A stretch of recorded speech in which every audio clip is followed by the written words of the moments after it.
Those those who know me know there's nothing I'd rather talk about than community organizing and community engagement. So glad to see all of you here for this discussion. As you probably just heard, we're going to be recording this session. So please stay muted. You will have the chance to talk to each other in a small group later on. Include your name and the name of your organization in your name tag, and please feel free to introduce yourself in the chat. So I just wanted to talk a little bit about this report and how it came to be. The current MACDC strategic plan identified building the power and voice of lower income people and people of color to shape the future of their communities and their own lives as our #1 priority. That was the board approved that strategic plan in 2018.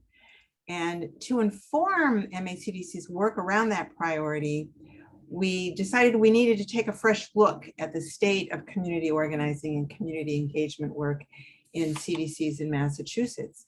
So we hired Danny LeBlanc, a former organizer and the former executive director of Somerville Community Corporation, to do research and write this report.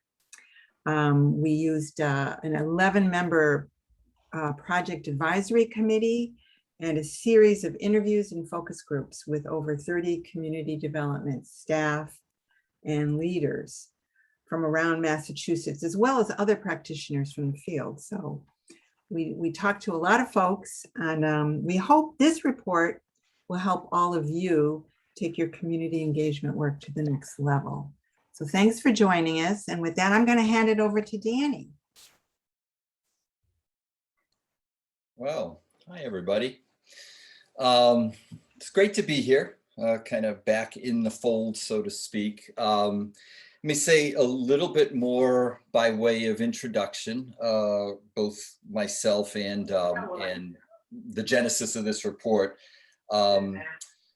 So I know a lot of you, but for those of you who don't know me, I started organizing a really long time ago in the late 1970s. And I've been in and around questions about the practices of organizing and engagement and in community development corporation context for almost all of that time, various waves and iterations, including, for those of you familiar with the Rican-Hadrian Initiative for Community Organizing that MACDC ran from around 1997 to about 2006. I was involved in helping launch that along with Rican and a few other people at that time.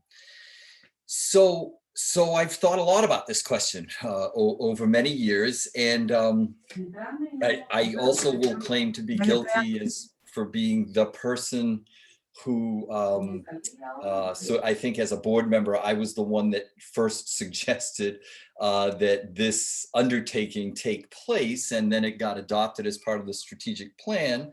And my reward for that, when I announced that I retired, was that Joe tapped me and said, I think you should do this, when he was looking for, making an offer to several of us who were retiring all in 2020.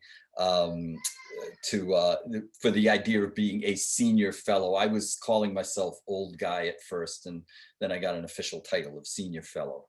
So with that, as Pam already said, we did a few things from the outset. We had 11 members of a project advisory committee, which was great. It included organizers and a couple of executive directors, a couple of people sort of around the field, but not working for CDCs. And then I spent some time sort of reading some things and also interviewing and having focus groups with probably about 40 or 50 people overall, a number of you on here. And the result is this report, which I've said a number of times, but I'm going to say it again here. I'd like to see it, and I'd like you all to see it as the beginning of a dialogue and not the culmination of anything. But there are some things that I attempted to put out in the report, and I think all of you were sent a link to the report on from MACDC yesterday. The starting premise for this, as it kind of says up on the screen, is that community engagement is central to the work that CDCs do. And in fact, I would argue that it really is what distinguishes us from other nonprofits that maybe do affordable housing development, do great work, provide services, but they aren't rooted in a particular community and they don't engage people in the way that we try to. Sometimes better than others, but it's always part of the DNA for what community development corporations are. The MACDC has had a longstanding commitment to this work as well. You know, in my own memory, I go back all the way to Pat Libby, who actually hired Joe Kreisberg, who worked with Mark Drayson. But there's been iterations over years of expressions of MACDC's commitment to this aspect of the work, and it includes the Rican Hadrian initiative that I mentioned earlier, which was really a very concentrated effort on community organizing and raised some national money. And there's a bunch of stuff written from that period. If any of you are interested, you can see one of us. I'm a pack rat for some of this stuff, so I still have some of it in writing in hard copy.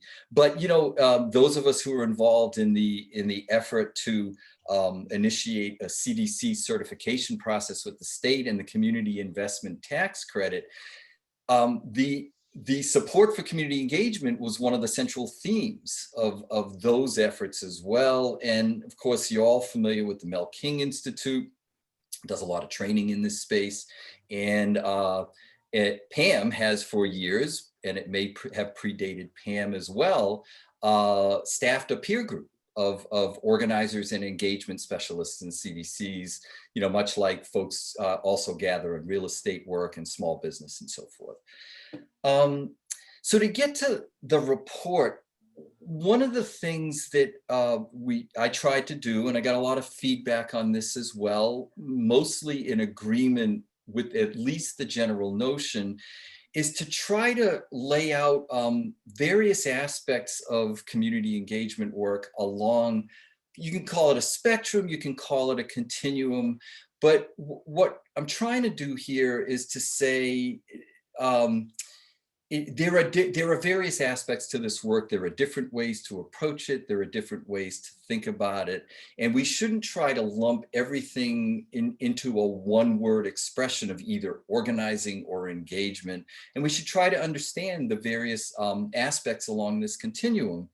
So that's not a new concept. There's folks who have written various pieces in various fields, including public health and community planning and so forth, that use this idea of a spectrum. And so I gave it a shot here. And again, you should see this as a start of a dialogue. I think there's plenty of room to discuss whether these are the right terms and the right descriptions and so forth. But you'll find it in the report that I identified 5 different categories ranging from resident services to what I call community engagement, even though this entire spectrum, we're also using the label community engagement. I put the terms community building and community action. Those are terms used by various people in different contexts. You know, whether they fit here or not, I tried to delineate the difference. And then finally, community organizing. And if you look at the descriptions and the examples I try to cite, what you'll find along the continuum is that as you move along, let's say from left to right, even though it's not necessarily laid out that way, there is an increasing attempt to empower people by giving them the opportunity to make decisions, to set strategies, to influence their communities. Those of us who've done organizing a lot, that's essentially what we've always tried to do. You try to put people together to establish a campaign around something that's important to them, set a strategy, pursue that strategy, and try to win it. But if you look at resident services, it's an effort to engage people in a way that's going to empower them by helping them improve their lives in one way or another. I sort of argue that the next stage of community engagement, you're inviting people in to plan something, even if it's a party. It could be a social event, right? But you're giving people some ability to plan and make decisions. And as you know, I don't want to belabor it because it's in the report, but as you move along the spectrum, the efforts to engage people and involve them in decision making and planning get more to issues of social justice and change in the community, let's say, as you move along into community building and community action and community organizing. I would like this work in total to be seen as a big tent, not a small tent.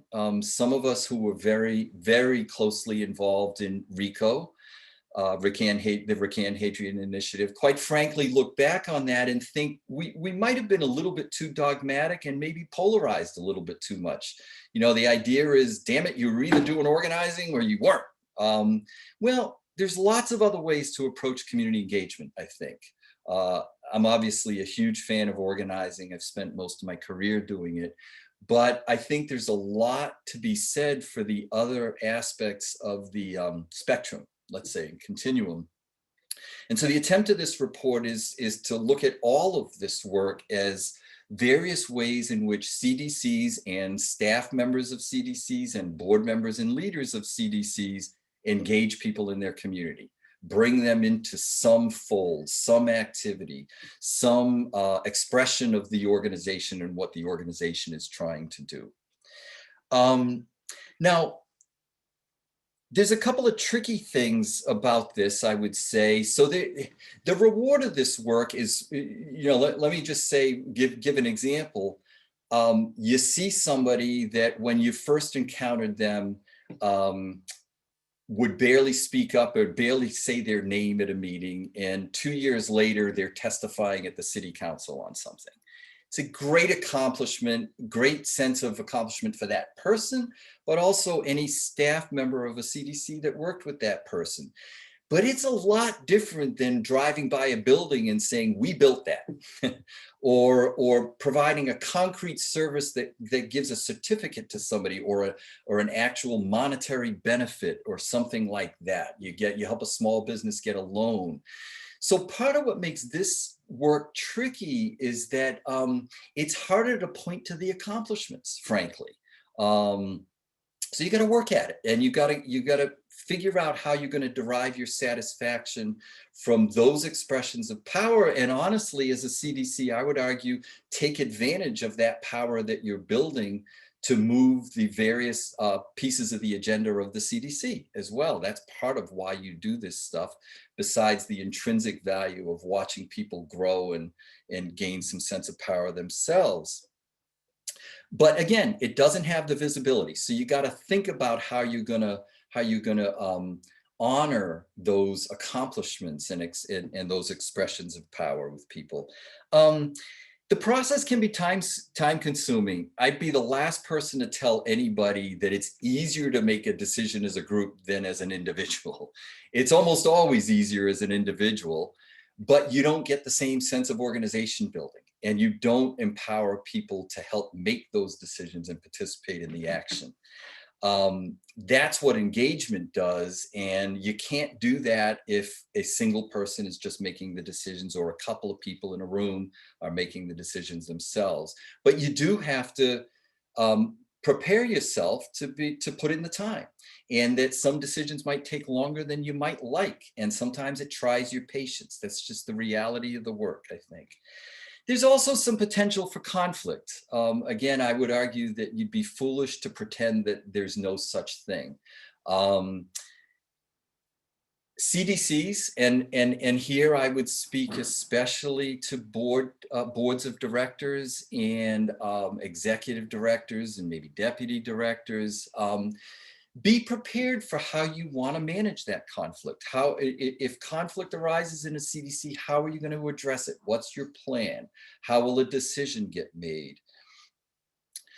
To my fellow organizers and engagement folks, I would say, don't always expect to win and get what you want internally. Conflict is tough inside of a CDC, and I think any organization, not just CDCs, but I've worked for just organizing groups in the past. You have to pick your spots, you pick your battles, you decide which ones are worth taking on and which ones aren't. And a CDC is an organization. And so, not everybody gets what they want all the time, and they shouldn't. But there should be a process for how you're going to manage that and come out with decisions that as an organization, board, staff, and members, you can agree to. There's also, some of these conflicts will express themselves externally. So the classic, I'll speak from my experience as the director of the Somerville Community Corporation for 20 years. There were certainly times when we pissed off the mayor, and that would be the classic external conflict. Most of us operate in a community or in a set of communities, and there's a city government, and usually there's a chief executive, the mayor. Sometimes it's a city manager, and I would argue to some degree you might not be pushing the envelope enough if you don't get that person mad at you sometime. So the question is, how do you manage that? When are you willing to take something like that on, and when is it frankly just not worth it? When the trade-off isn't worth it, or you're just blowing smoke, you're not going to win anyway. I would argue it's not necessarily worth taking on battles that you have no chance of winning just because you want to have a fight. It's not worth it. But I would also argue that there are times that it's worth taking on, and that as a CDC, and representing the community members of the CDC, you want to take that on. But the big point here is think about it, don't assume it won't happen, and have a plan for managing it and addressing it as an organization. So I guess finally, to sort of wrap this up, Pam's saying no permanent enemies, no permanent allies, right? If I have 30 seconds, I'll tell a quick anecdote along those lines. But what I do want to do before I get there is to say at the end of this report, I take a shot at making a few recommendations for what MACDC and what CDCs can do to sort of enhance community engagement work writ large among all of the CDCs in Massachusetts and for the association. And grow that part of the work. So among the recommendations, and this is just kind of a quick summary, many of you are probably already familiar that Sarah Horsley, I don't know if Sarah's on this call, but she was part of the project advisory committee, developed a whole toolkit for organizers and engagement staff.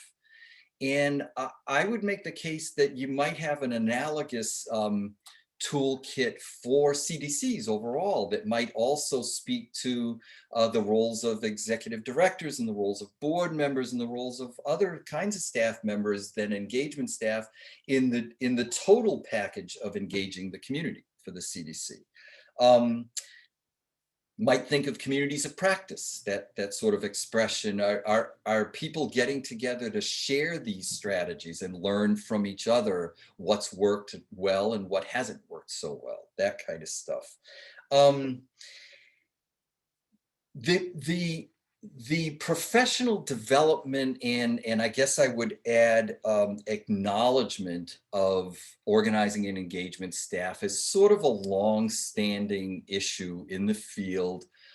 It's not a trade secret that for the most part, folks working in that aspect of CDC work are not paid as well always as folks working in, say, real estate. There's also questions inside the CDC about, the relative stature of people. That should be looked at. I think it should be looked at. I think MACDC has done some looking at salaries and so forth. I would argue that CDCs might look at their structure and honestly ask yourself whether you give the same degree of attention and stature to the engagement work as you might to the, let's call it the more bricks and mortar or hard service parts of what the CDC does. Finally, a lot of this work, both at the local level, but also at the state association level, involves the training and development of community leadership. There are a number of CDCs, some of which I interviewed, that run their own leadership training programs. And I just want to shout out here, and I think most of you already know this, that MACDC through the Mel King Institute has just recently launched the Resident Leadership Academy that I think Sarah Burns is heading up. And there was an event to mark the launch of that 2 or 3 weeks ago. It's a great example of something that I think the field should look at more closely and consider doing more of. So the report tries to give a couple more examples. And I think, Pam, I think I'll leave it at that. I'm watching time. I think I've taken about the 15 minutes that I had. We're not quite at noon. I'll leave it up to you whether you want to open up for any question or comment before we introduce the 3 people who are going to give us some real live today examples of community engagement work in their CDCs. Thanks, Danny. Sure, if folks have any questions, you might put it in the chat. Don did ask to hear your anecdote. I think you had an anecdote. Oh, all right. I'll give my quick anecdote. You know, I'm retired now, so I can say anything I want.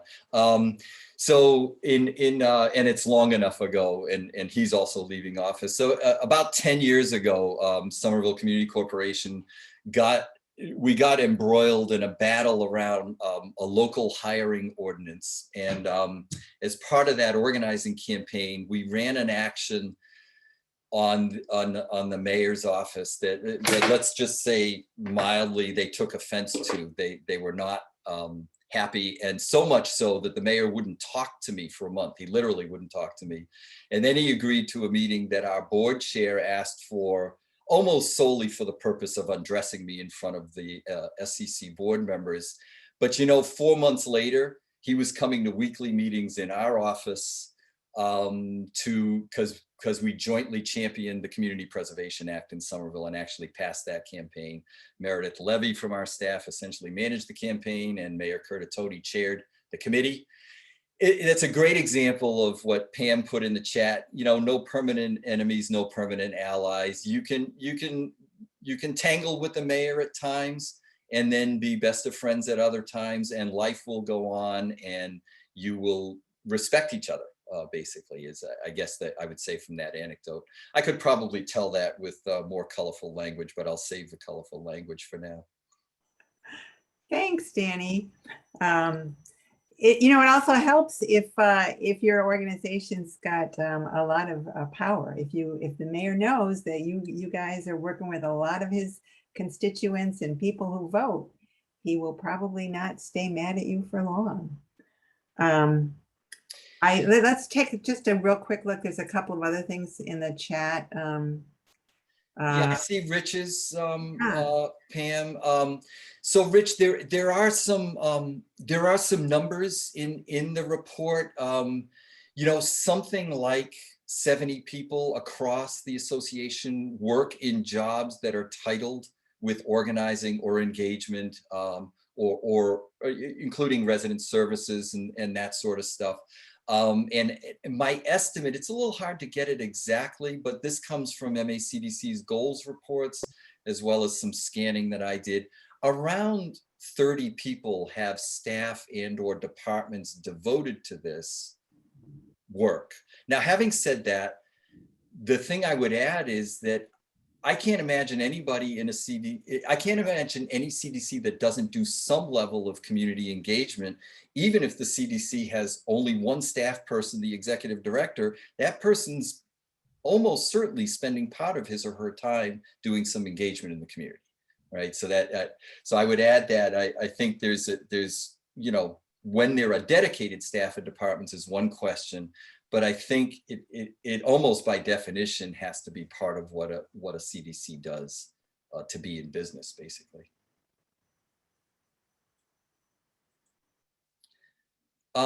So Pam, I think maybe we should move on. Yep. Let's hear from our speakers. All right, and I would, you know, folks know how to reach me. So if anybody wants to engage in more conversation or question, I guess I'll put my email in the chat so that folks can grab that if they want to. But we would now like to hear from, along the way of scoping out who's doing what in the field across Massachusetts. Three of the organizations that we'll hear from now, I asked them I asked Aaliyah and Gina and Sharon if they would present, in part because they have distinctly different approaches to the work that they do, and for good reasons, I think. So we're going to hear about 5 minutes each from them, and then unfortunately, you can't do everything in one day. So any questions or discussion about that, you'll either be lucky enough to be in a small group with one of them, or you can follow up with one of them. But we wanted to at least give a flavor of three CDCs in your midst that are doing this work now. And I think Nadine is going to make sure that they can share their screens because each of them have some slides. So we're going to start with Aaliyah from Urban Edge, which I think, as most of us know, has maybe the largest, or certainly among the largest housing portfolios of CDCs in Massachusetts. And so a lot of their work concentrates on services and engagement of their, I think, nearly 1,500 household residents. But we'll let Aaliyah tell that. Aaliyah, are you there? There you are. I am here, yes. Hold on, I was trying to slideshow. Yes, thank you, Danny, and thank you for having me. So my name is Aaliyah Pacome. I am the Director of Community Engagement with Urban Edge. Urban Edge, if many of you who are not familiar with Urban Edge, we're a 47-year-old CDC located in Roxbury. We have over 1,300 units of housing in JP, Roxbury, and Dorchester communities, over 100,000 square foot of commercial space, and also community spaces within our properties. We not only provide affordable housing, but also provide supportive services to go along with that affordable housing that we build for the community and the residents. Just a quick context of who lives in our housing. Average median income is about $27,000. 34% of our families are below the poverty level. 89% are people of color. And then 25% are young people that live in our housing that we provide supportive services for. A little context about our community engagement team. Our community engagement staff are called community engagement officers, and they each work with about 300 units within the Urban Ed portfolio. And all staff members are, when they first get hired up until, within a year of being with us, are required to complete 3 core certifications. And these are 3 really important certifications that we require them to complete. So the certified occupancy specialist, just to help them understand what it means to provide resident services and dealing with difficult resident cases, from reasonable accommodations to dealing with evictions. The certification really helps our staff get a handle and understand those terminologies that our property management staff uses oftentimes. And then the other important certifications that we also do is financial capability. We require them to become financial counselors through NeighborWorks America and providing financial literacy and financial education, and the community health worker certification. All these really tie into the work that the community engagement staff provide, not only to the residents, but also to the larger community as well. And what do we do exactly? So the community engagement team is constantly connecting residents to resources. We develop leaders and tenant associations within our properties. It's important that not only are we engaging with residents on, eviction prevention or financial literacy, but we're also engaging with them to build their leadership skills and encourage them to participate in activities that's happening in the community. And also residents, working with them and engaging them with other programs within the community and really supporting the development of working hands-on and one-on-one with residents. Housing stability, these are some of just the services that we provide within the community engagement department. Housing stability being a core one. We spend a lot of focus on time on eviction prevention, making sure our residents are housed, they're not getting evicted, and we provide that as a one-on-one level. Resident services as a means to community engagement. So our community engagement staff not only providing resident services, but they're also engaging with the residents and continuing to have them be more leaders in the community.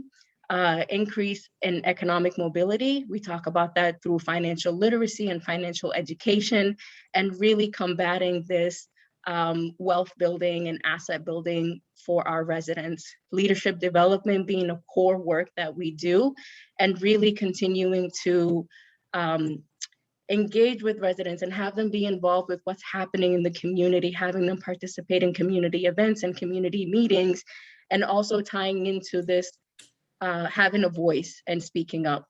And then lastly, I just wanted to say that we're really focusing as we're doing our strategic planning, tying and going back to our roots of more leadership development and really engaging not with just our residents, but also the larger community as well, and building this network of leaders within the Urban Edge portfolio and the Urban Edge community as well. Thank you. Thanks, Aaliyah. I know it says questions and thank you, but we actually don't have time for questions. So you need to just find Aaliyah, either today or following up on today. She works at Urban Edge, so she's not going to be too hard to find. The next person we wanted to hear from, and it's a different kind of approach to the work, and frankly, a different community of Chinatown, where Gina Chang, now formerly Ha, some of us know her both ways, is going to tell us about a very specific approach. I think that uses in some ways uses the acronym ANCHOR, but she can explain that more to us and how they've been using that approach in Chinatown with some of the large parcels and other important issues. So Gina?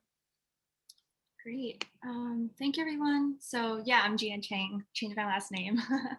I'm the Director of Community Programs and Design at Asian Community Development Corporation in Boston's Chinatown. Hopefully, if anyone has anything in the chat, the other hosts, maybe you can flag me. I just can't view both right now. So Boston's Chinatown, I thought it'd be great to just ground us a little bit in the place. So Boston's Chinatown, like many Chinatowns and ethnic enclaves across America, are seen as disappearing. The residential community makes about $15,000 to $20,000 a year in income. And so we're seeing that with rising rent, there's really rapid displacement of residents, small businesses, and with that, there's cultural erosion. And we see the most rapid displacement happening along the edges of the neighborhood. So I like to picture an eroding seashore. And in the midst of all of this shrinkage, what if actually though, we were to imagine and have the audacity to say that we're not just going to survive, we're actually going to grow and expand.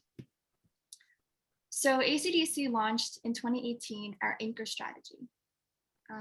And it's a strategy to expand Chinatown and extend the cultural footprint of the neighborhood using arts and culture and centering the residents most at risk of displacement. So all of our Anchor projects do these things. They activate open space, they address a need named in a community master plan or directly from residents. They have a community process, which I'll go into. They address a long-term goal of housing or open space.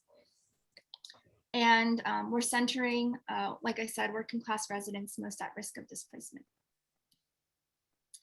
So what does this actually look like? Let's zoom into the Eastern Edge on Hudson Street. So Hudson Street is where I'm told all of the cool kids lived It was really like the front stoop of Chinatown, kids playing out on the street.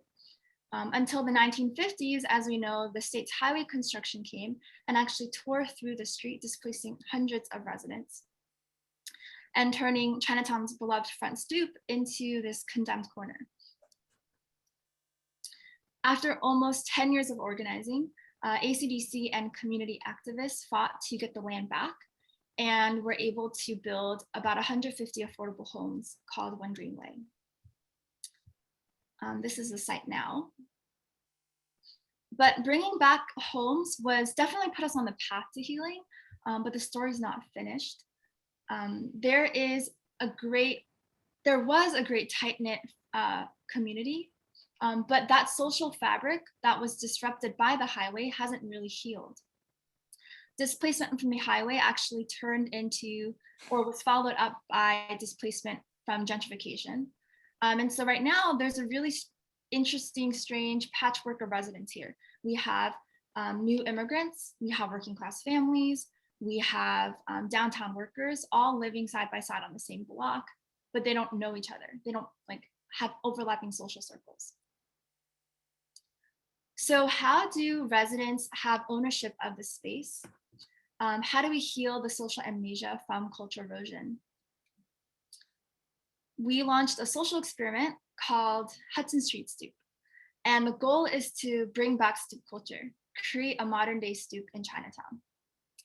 It's a series of rotating art installations that creates a sense of belonging, builds empathy across different backgrounds of residents, improves access to open space, and promotes resident self-efficacy, the belief that they can change their landscape. And so this is our engagement process. We dive in, we dream big, and we design together. So I'll go into each of these. The first one, we dove in to understand residents' lived experience. So we engaged about 40 residents in a series of listening sessions, and we asked them, what would it look like, or what would it feel like if you belonged in Chinatown? To share one story, we had a room full of Chinese aunties, and we had a new resident who moved in. She won an affordable condo lottery. She's a Latinx resident, and she shared pretty vulnerably, I don't feel like Chinatown is my home. I actually grew up in JP, so I understand what it feels like to be pushed out of a neighborhood. So while Chinatown doesn't feel like my home, I want to respect it. I want to have a place where people can speak their language and get groceries the way I go back to JP to do that. And so it was a beautiful exchange because the Chinese aunties, through our interpreter, actually were able to respond and say, no, like this is your home too, you're welcome here. And that was a conversation that we hadn't been able to make space for before. Second step, we had residents dream big of what they wanted to see on their space then. What do you want to, if you don't have the highway next door, what would you want to see? How would you take ownership of the future of your block? And then lastly, we had them work with an artist, Gianna Stewart, to redesign the space. So that Latinx resident who actually first joined in her first meeting with ACDC, actually, this was like a year-long process, ended up staying engaged and was able to get hired by us to be the project manager for this and lead this process. She planned a series of community events this past summer that actually engaged over 235 residents and neighbors to come out into the stoop and to connect, to learn about Chinatown's history, fight for land, and new ways to plug into ongoing campaigns. So what is the impact that Anchor has on people in place? The first is people. Like I said, it shares, it helps give ownership over the space. People see that they can actually change their backyard, their front yard. And second, it actually is like a great low-hanging fruit, a small victory, a small win to position the residents we're working with for larger organizing campaigns. So right across the street from this stoop is actually this parcel of land, R1, and it's the last city-owned land in Chinatown. And there's been a long ongoing campaign to win that land build housing, and a much needed library space. And for the first time, we're having new residents ask us, hey, what's going on with that space? Or they're already invested in that block. And so it's a smaller jump and hurdle to plug them into something like this. So this is an example of how Anchor helps bridge from engagement to organizing. I'll stop sharing. Thanks, Gina. Terrific. And I saw some comments in the chat that you should take a look at if you haven't already. And again, we could probably spend the rest of the time asking Gina more questions, but we're not going to do that today. We're going to move on to the third example, and Sharon Fosbury from the Neighborhood Developers is going to tell us now about their journey at the Neighborhood Developers from sort of a self-defined community engagement approach to what they're wanting to be an organizing approach. So Sharon, you're on. Thank you. Thank you. Hello, everyone. Thank you, Danny, for all your hard work and all the effort you've put into this project and for inviting me into this space. My name is Sharon Fosbury. I am the Director of Community Building at the Neighborhood Developers. I'm going to just try to share my screen right now. All right, so the Neighborhood Developers, we believe that to build strong communities, we need to help residents secure a stable home, help them achieve economic mobility, and help determine their own future. Actually, before I get to that, prior to 2020, community building was known as community engagement. That was the name of our department before. But we decided to change our department's name to know the organizing lens that we were going to take on. Now, as Danny mentioned in his paper, there's a wide spectrum and a spectrum of names, a spectrum of community engagement, and that sometimes different ones can be deployed at different times. And that is definitely the case with us. At TND, we practice all spectrums of the all areas, all spectrum, all parts of the spectrum, everything from just informing to organizing, right? So we practice all those different things depending on what the campaign is or what the opportunity is. Everything from resident services to community organizing. So why the shift? For years, our communities have been battling gentrification, have been battling the housing crisis. We decided that while TND's production of affordable homes is critically important, we need to do more. We need to do more than just build homes. Our communities are at a moment that we need to do more. So we decided that we're going to incorporate community organizing into our work. There have been several steps in this process. The first one was for us, for community building staff, what is community organizing? This is our team's definition of what community organizing is. Community organizing is when the people directly affected by an issue are making decisions and working collaboratively to address systemic causes of inequality and inequity through education, campaigns, and actions that shift power dynamics. It's focusing on how things are systemic and we need to shift power in order to change that, right? So aside from changing the name, the organization had an additional commitment to this shift. The shift was included in our strategic plan. In 2019, we were doing a year of strategic planning and it was unleashed in 2020. The board approved this. The board approved this shift and it was incorporated into the strategic plan.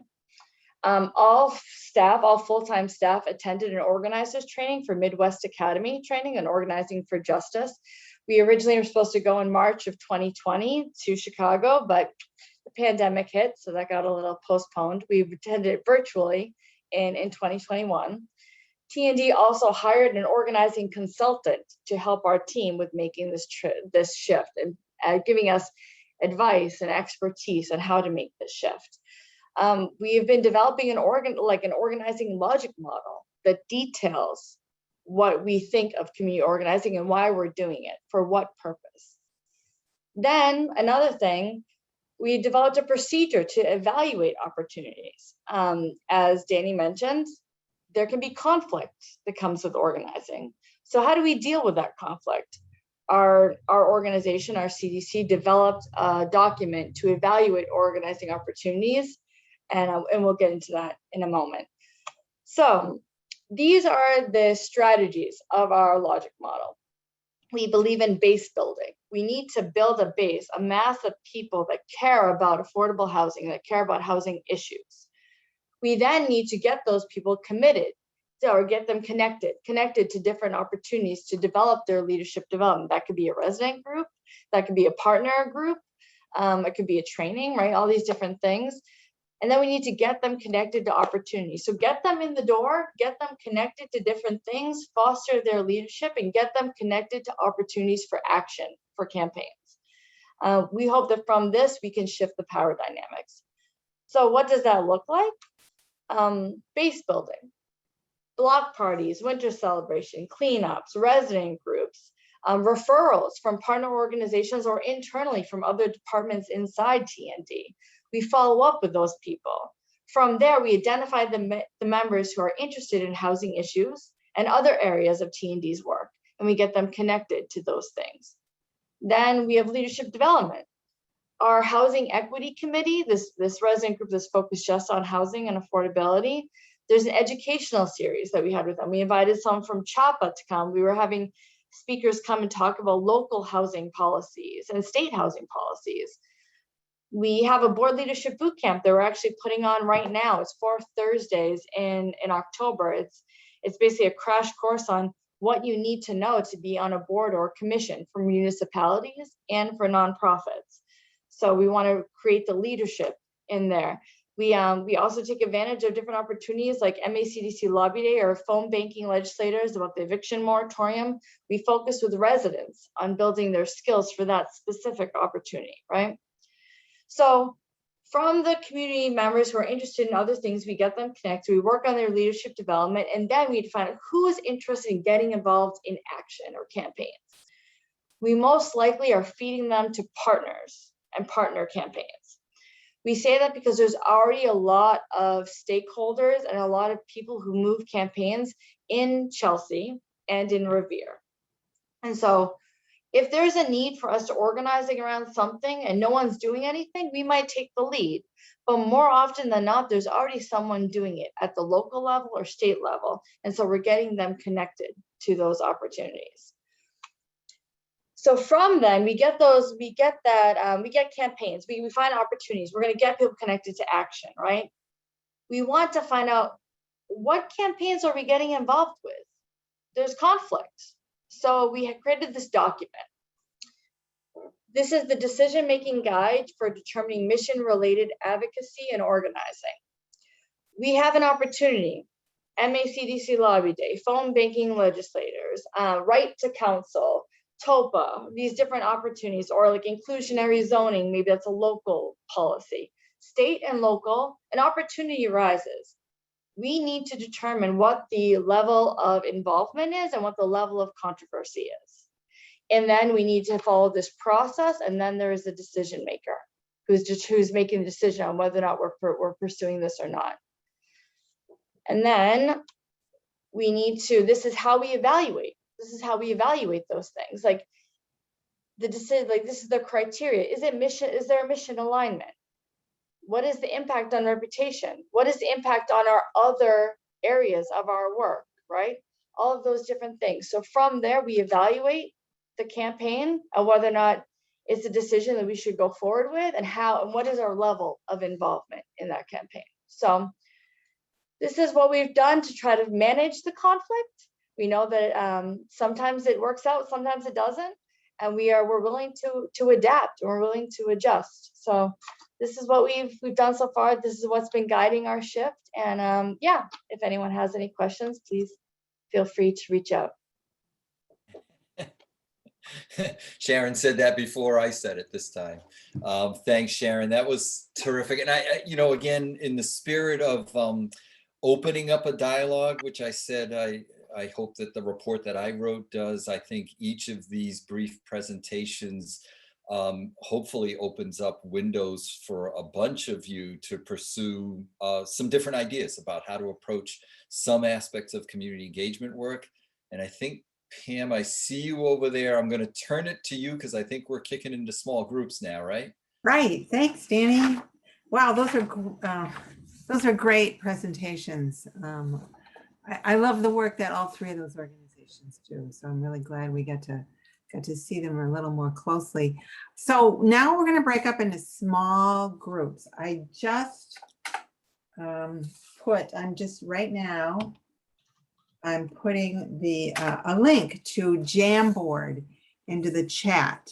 And you should click on that link now so that you have it before we break up into small groups, because I don't think you can do it once we're there. So and you can use the Jamboard to share your ideas and your thoughts. And what we're going to talk about in these small groups is 3 questions. How would you like your CDC to deepen its community engagement work? And we know you don't all work at CDCs, but you all probably have some thoughts about how, where you work, or if you do work in a community where there is a CDC, how they could, do more effective community engagement work. So we like ideas about deepening community engagement work. And which of the recommendations in the report would be helpful to that end? And you'll see these 3 questions, as well as the 4 recommendations from the report, are on the Jamboard, so you'll be able to see them. But we also want to know what else? Well, we came up with some ideas. We'd like to know, what else do you need? Are there other things that would be helpful? So I think with that, we should take it away. I think Tiana is putting us into small groups, and you will each have someone, one of the 3 presenters or somebody from MACDC to be a facilitator, that just to make sure that we're all participating. So Tiana, are we ready for small groups? Sure. Welcome back, folks. My name is Sharonda Almeida, and I'm the director of the Mel King Institute. And just want to welcome folks back. We were going to just try to, myself and Sarah, we'll give a wave, or she's here, Sarah Burns from the Mel King Institute. We wanted to just elevate some of the themes that were discussed in the groups. Hopefully you guys had a good discussion. We did, although I have to say, I don't know if we really got to the 3rd question, but I did just want to pause here and see if Sarah, who I believe was looking through the discussion board as we were going, did you see if there were any themes that kind of maybe around the first question of how would you like your CDC, or how should CDCs deepen community work? Did you see any themes, Sarah? Yes. Hello, everyone. I'm Sarah from the Mel King Institute. So definitely a lot of really interesting stuff on the 8 or 7 pages of the Jamboard. A couple of themes were just, of course, broadly around resident engagement, helping residents sort of bump up to new levels of leadership in terms of not just showing up to things, but being able to speak in different meetings. And just developing whatever skills they need to speak for themselves and take more action in their communities. Definitely some themes around needing more money, staff, and capacity to do this work well. Surprise, surprise on that one. Definitely some comments on boards, on CDC boards, in terms of what is the constitution of the board, how many residents are on the board, are the residents able to participate effectively on the CDC board. And then just in general, the sort of accountability question of CDCs, what is the structure of accountability to the community? Is it through the board? Is it through the programming? And then some really good thoughts that folks had raised, that Gina and Sharon and Aaliyah had raised, in terms of awareness in the CDC of where people are, where the CDC is sort of on that spectrum of engagement versus organizing.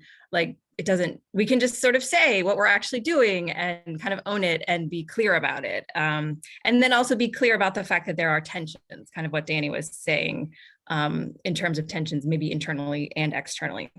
There was one other piece. Oh, and then a lot of folks, or a couple folks had raised the idea of the fact that all CDC staff, not just organizers and engagement folks, should be interacting with the community. So real estate people, all the CD staff should get some training in terms of and some exposure to the community. So that was another thing that came out in terms of number 1. Oh, you're muted, Sharonda. Gotta do that once a day, making sure that the work is really integrated within the CDC and also really focusing on kind of that resident leadership and power building and understanding that there's a spectrum and also the board accountability. A lot of great stuff. Thank you guys for really digging into that first question. So the second question was looking at the recommendations that we had in the report. And I actually noticed the first bullet, Sarah, is kind of 2 different recommendations. It's a toolkit and communities of practice. And then we had a question around, are we putting enough of our CDC resources into our and energy into community engagement to get that impact and outcome that we want, as well as thinking about professional development of staff and leadership, and then just touting our resident leadership academy. But what are some of the themes that you saw in this second question? So this one was interesting because people wanted both more toolkits and fewer toolkits. I think so it just cancels out, no toolkit. I think there might be a little bit of confusion about what's actually available versus what needs to be made, but there's definitely interest in more, but maybe also a need to clarify what already exists. And definitely a lot of support, I think, for the collective or sort of peer-to-peer learning. So the things that are already happening, a lot of support for the existing work, and yeah, the collective learning that happens in peer groups, for example. Yeah, that's invaluable. So just having different ways for people to connect, communicate, network, share their best practices. We can bring more of that to you guys, no problem.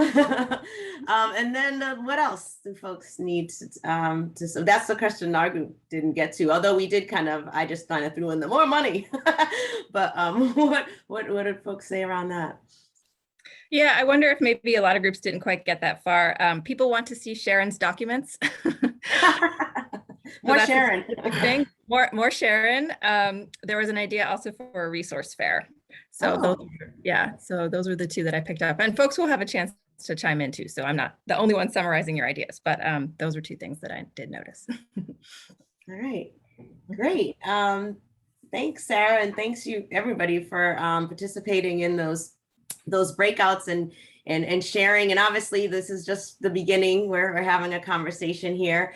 I think I'm turning it over to Joe right now, right? Everybody, Joe Kreisberg, Mass Association of CDCs, for those who don't know. So thanks for participating today and for this feedback. The staff will be reviewing this more detailed and kind of digesting it and sort of thinking about what it means for both the Mel King Institute side of our shop, as well as the MACDC side of our shop, and whatever other sides we have. As some of you know, maybe all of you know, our longtime senior organizer, Pam Bender, is going to be retiring at the end of the year, which we are very sad about, but happy for her. And we will be finding a way to thank her another day. But it does kind of align with this report, and that we will be thinking about what and who we need to continue this work. And so this is really timely. And I think we're going to take the time to think about exactly how all of this integrates, because a lot has changed since I think 2004 when Pam joined the team, or something like that.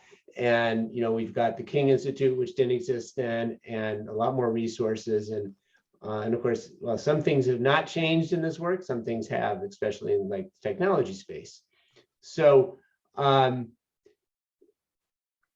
the community, we do have a peer group of community organizers. Many of you are on that peer group. I believe they're meeting in November, and they will also be reviewing this report and reflecting on what it means for the work of that peer group going forward. We also have a resident services peer group. I'm not sure when their next meeting is, but they can also take a look at this. So we have a couple of other platforms to have this conversation. So this is, I think Danny said at the beginning, the start of a conversation. We wanted to have some data and information to frame that. So I want to thank Danny for the time he put into this. Very much appreciated to have his insights. And I think, he interviewed a ton of people. So this reflects a lot of input. And if people want to reach out to anyone on the staff, myself included, with what they think we should be doing, we are all ears.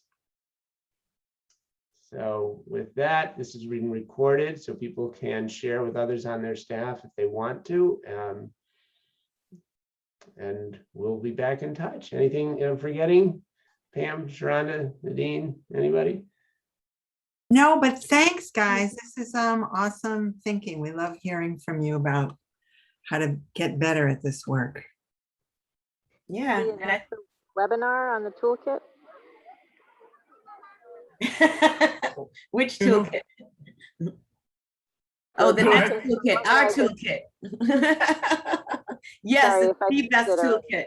Yeah, that would be our next date. Thank you, Sarah. That was a great plug. That's coming up on November 10. What is? I didn't hear what's coming up November 10th.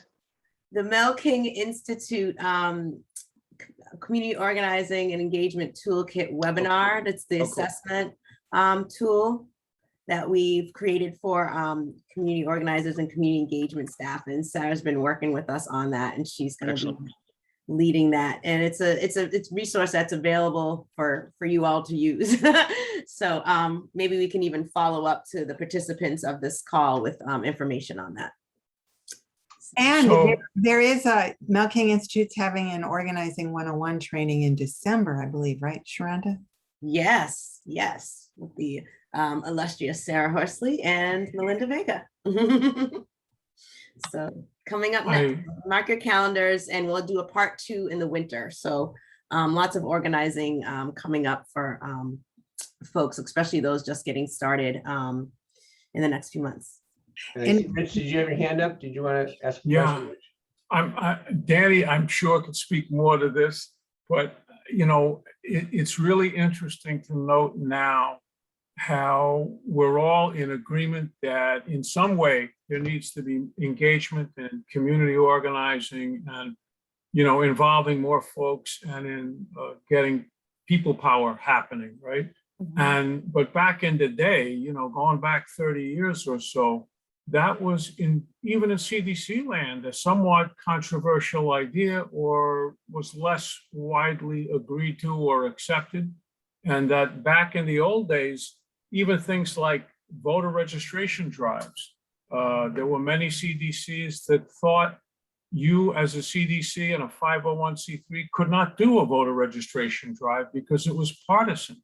And so, there were thinking and beliefs that I think held a lot of CDCs back from that kind of thing. And as Danny mentioned, there were issues of pay and, sort of legitimization of what we're all agreeing now is necessary. So it's really good to see this kind of, over the years, this change. But people should know that back a bunch of years ago, this was not such a well thought out or believed in or accepted idea that neighborhoods and communities needed more power and that we should be about helping that process. Back in the day, there was more tension, I think, between, oh, we just got to build housing. That's the answer. Do this, get this stuff, and now we're more involved basically in doing that, but system change. So any thoughts, Danny?